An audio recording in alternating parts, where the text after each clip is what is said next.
Koronavirusun iki ýagdaý hem resmi taýdan hasaba alınmadyk Türkmenistanda barha köp adam sol sanda saglyk işgärleri hem COVID-19 ýolugýar. Ýurdun keselhanalarynyň COVID-19 alamatly hastalaryň ählisini kabul edip bilmeýändigi, ýa-saglaryň hem zerur dermanlary öz hasabyna satyn aldyrylýandygy baradaky maglumatlaryň arasynda daşary ýurt kärhanalarynyň virusu ýolugyny işgärlerini öz hasabyna özleriniň esaslandyrylan karantin zorlugynda bejergi berýändige aýdylýar. Bu ağırlykda Türkmen häkimetleri dünýädäki ýiti towuklama keseline salgylanyp, şu ýylky av mewsüminiň ýapylýandygyny eglan etdiler.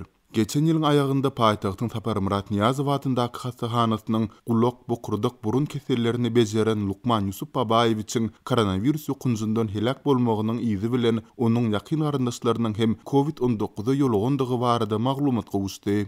Merhum Lukmanyň aýaly we gyzy hem koronavirus bilen keselledi. Olary keselhana ýerleşdirdiler we daşarky dünýäden üzgünleşdirdiler. Maskala agzalaryna Lukmanyň jynazasyna hem gatnaşmaga ruhsat berilmedi. Yusuf Babaýewiçiň ýedisi hem sowulmanka onuň aýal doguny öýkününe ýeten zeperden aradan çykdy. Onu Ahal welaýatynyň Bäherden etrabynyň Nohrowasynda doguny Yusuf Babaýewiçiň gapdalynda jaýladylar dip maskalaryň tanyşlarynyň biri Azatlyň Aşgabatdaky habarçysyna 13-nji ýanwarda gurrun berdi. Resmi Aşgabatyň hiç bir COVID-19 näsaglygyny tasdiklamandygyna garamazdan täze koronavirus hadiseleri barada habarlar ýurdun beýleki kunjuklerinden hem gowuşýar. Lewawyň çärji etrabynyň günorta bölегinde elektrik toguny öndürmek üçin gurulýan gaz turbinaly zawodyň daşary ýurtda hünärmenleriniň, ýagny Türkiýanyň raýatlarynyň ýene-de 9-synyň COVID-19 synagy oňy netije görkezdi. Mundunyň Azatlyň habarçysy bu guruluş obýektinde işleýän başga da daşary ýurtly 5 hünärmeniň koronavirus ýolugundygyny habar beripdi. Sol bir wagtda Sewitin hastahanalarynyň COVID-19 alamatly näsaglaryň akymyna düz gelip bilmeýändigi we ýerli dermanhanalarda gerekli dermanlaryň tapdyrmaýandygy baradaky maglumatlaryň arasynda